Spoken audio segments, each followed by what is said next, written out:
Hello friends, घर और kitchen के कामों को आसान करने के लिए आज मैं फिर से हाजिर हूँ कुछ ज़रूरी टिप्स एंड ट्रिक्स लेके, जो कि आपकी डेली लाइफ के लिए काफ़ी ज़्यादा यूज़फुल हैं। होपफुली आपको सारे टिप्स पसंद आएंगे। यदि टिप्स पसंद आए तो वीडियो को लाइक, चैनल को सब्सक्राइब और वीडियो को शेयर कर दीजिएगा, ताकि हमारा मोटिवेशन लेवल जो है ना वो बना रहे।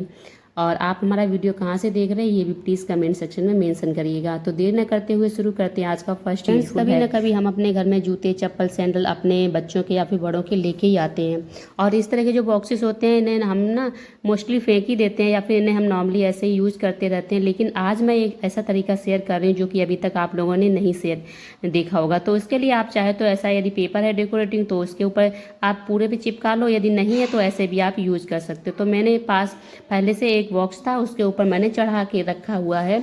तो अब क्या करना है, देखो इस बॉक्स को आप बहुत अलग अलग तरीके से यूज कर सकते हो, सभी लोग अपनी ज़रूरतों के हिसाब से यूज कर सकते हो। लेकिन मेरे पास एक बहुत ही सुंदर सा आइडिया है जो कि हमारी महिलाओं के लिए बहुत ही ज़्यादा यूजफुल होने वाला है। तो मैंने उसके देखो अंदर कवर अंदर साइड में नहीं लगाया, चारों साइड में लगाया है, उसके बाद उसके ढक्कन के ऊपर भी लगा दिया है। तो हम पर होती है पूरे घर की जिम्मेदारी, यानी कि हमें अपने घर को कैसे ऑर्गेनाइज रखना है, कैसे सारी चीज़ों को मेंटेन रखना है। उसके अलावा हमें भी समय पे तैयार होना है, क्योंकि हम अपने काम करते करते इतना ज़्यादा बिजी हो जाते हैं कि हमारे लिए खुद के लिए टाइम नहीं रहता है। तो एक जैसे ये ऑर्गेनाइजर बनाया है, इस तरह से आप और भी कर लीजिएगा। तो मैंने क्या किया, ये ना चूड़ियों के लिए बनाया है। क्या होता है कि जब भी हमें कहीं जाना है, जल्दबाजी है, या फिर हम अपने घर में ही फेस्टिव है, तो हमें क्या करना है ना, समय पे बहुत सारी चूड़ियाँ चाहिए होती हैं। लेकिन जब हम ढूंढते हैं तो किसी की मैचिंग की कोई मिल रही है, तो किसी का कंगन नहीं मिल रहा है, किसी की चूड़ी नहीं मिल रही। इस तरह से हम लोगों के साथ होता है। और ये चीज़ एक मिडिल क्लास फैमिली के साथ बहुत ही ज़्यादा होती है। और मिडिल क्लास में महिलाओं के ऊपर इतना ज़्यादा वर्डन होता है वर्क का, घर के बहुत सारे काम उन्हीं के ऊपर जिम्मेदारी पे होते हैं, तो उनके बिना कोई काम चलते ही नहीं है। और ऐसे में महिलाएं जो है ना वो बेचारी समय पे तैयार भी नहीं हो पाती हैं। तो ये तरीका जो है ना आप यूज कर सकते हो। अपने जो शू बॉक्स है ना, इसे आप इस तरह से डेकोरेट कर लीजिए, और चाहे तो आप नॉर्मल भी यूज कर सकते हो। बस बीच में पार्टीशन कर लें, और उसके बाद अपनी चूड़ियों को ना आप इस तरह से बैंगल बॉक्स की तरह यूज कर सकते हो। और तो मैंने क्या किया ना, अभी सेट बना के रख दिए हैं। जैसे एक साइड में मैंने कंगन रख दिए, दूसरी साइड में चूड़ियाँ। तो मैंने ये सिर्फ आपको एक सैंपल दिखाया है। आप इस तरह से अपनी बहुत सारी चूड़ियाँ जो है ना ऑर्गेनाइज करके रख सकते हो।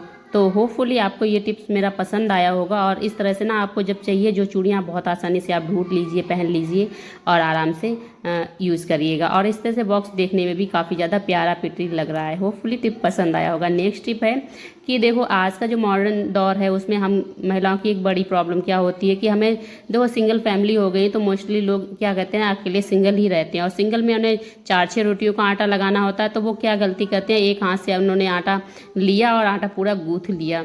लेकिन क्या आपको पता है, यदि वास्तु की दृष्टि से देखें या फिर हम अपने घर के ही दृष्टि से देखें, तो आप लोगों को पता होगा कि एक हाथ से जो आटा है ना वो सिर्फ और सिर्फ लगाया जाता है श्राद्ध के लिए।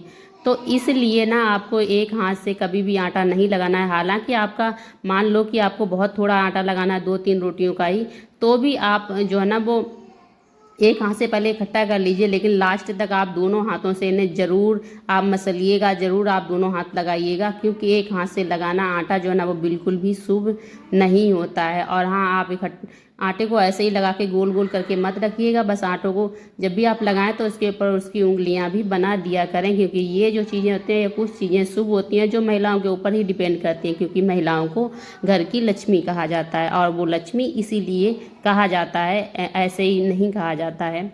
तो होपफुली आप ये टिप भी अपने घर में बहुत सारे लोग फॉलो करते होंगे। यदि फॉलो करते हैं तो प्लीज़ मुझे कमेंट सेक्शन में मेंशन जरूर करिएगा, और यदि आपको ये पता था तो भी आप मेंशन करिएगा।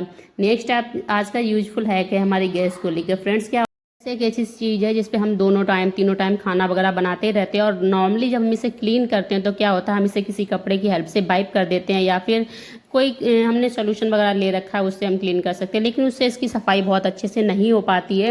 तो क्या होता है, 10 से 15 दिन में इसकी एक डीप क्लीनिंग जो है ना वो बहुत ही आवश्यक है। लेकिन डीप क्लीनिंग करते समय हम बहुत सारी ऐसी गलतियां कर देते हैं जिससे कि हमारी बहुत ज़्यादा गैस बर्बाद होती है। उसके अलावा हमारा बहुत सारा पैसों का भी नुकसान हो जाता है। अब पैसों का नुकसान कैसे होता है वो भी मैं आपको बताऊंगी वीडियो में आगे। और उसके अलावा हमारी गैस तो बर्बाद होती है, तो आप लोगों को पता ही है, ये भी आप आगे देख पाएंगे।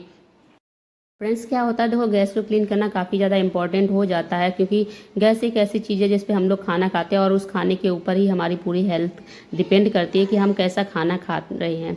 तो इसलिए भी हमारी गैस को क्लीन करना ज़रूरी है, और सब लोग करते भी, बहुत सारे लोग अपने अपने तरीके से करते हैं, सभी का क्लीन करने का तरीका अलग है। तो आज मैं एक ऐसा तरीका शेयर कर रही हूँ जिससे कि आपके देखो पैसे तो बचेंगे ही, उसके अलावा आपका समय भी बच जाएगा, और उसके अलावा जो ना आप परेशान होते हो, आप मेंटल इशू हो जाता है, वो भी नहीं होगा। तो वो कैसे नहीं होगा, तो सबसे पहले तो आपको क्या करना है, जब भी आपको गैस को साफ़ करना है तो सबसे पहले उसके जो बर्नर जो उसके स्टैंड है, उन स्टैंड को हटा देना है। और स्टैंड को हटाने के बाद में आपको सूखे कपड़े की हेल्प से जो भी आटे के कड़ हैं, सब्जी वगैरह जो लगी हुई, उसे आप हटा दीजिएगा। उसके बाद आपको क्या करना है, कोई सा भी डिश वॉशर है वो ले लीजिएगा, यदि नहीं है तो नॉर्मल जो साबुन होता है, मैं उस साबुन से ही क्लीन कर रही हूँ जिससे बर्तन साफ़ करती हूँ।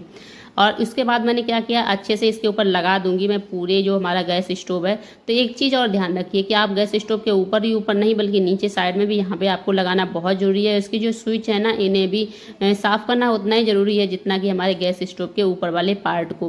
बिकॉज देखो हम क्या करते हैं कि ज़्यादातर जो हमारा स्टोव के जो स्विच है ना, इन स्विच को ही यूज करते हैं, और इन्हें साइड में भी आपने देखा होगा कि हम एक गलती कर देते हैं, हम ऊपर ऊपर साफ़ कर देते हैं लेकिन साइड साफ़ नहीं करते। लेकिन जब ये ऐसे ही बने रहते हैं तो इनके साइड में ना, नीचे साइड में मकड़ी जैसी चीज़ें हैं ना, वो जाला बना लेती हैं, या फिर क्या होता है, और भी कीड़े जो है ना वो अंदर अंदर साइड में घूमते रहते हैं, जिससे कि हमारे गैस स्टोव जो है ना उस पर पकने वाला खाना अनहेल्दी हो जाता है। क्योंकि कभी जब हम खाना बना रहे हैं, मान लो खाना बनाने के बाद हमने गैस बंद कर दी, लेकिन गैस बंद होने पर वो अंदर साइड से मकड़ी या फिर जो छोटे कीड़े हैं ना, वो हमारे गैस के ऊपर भी आ जाते हैं।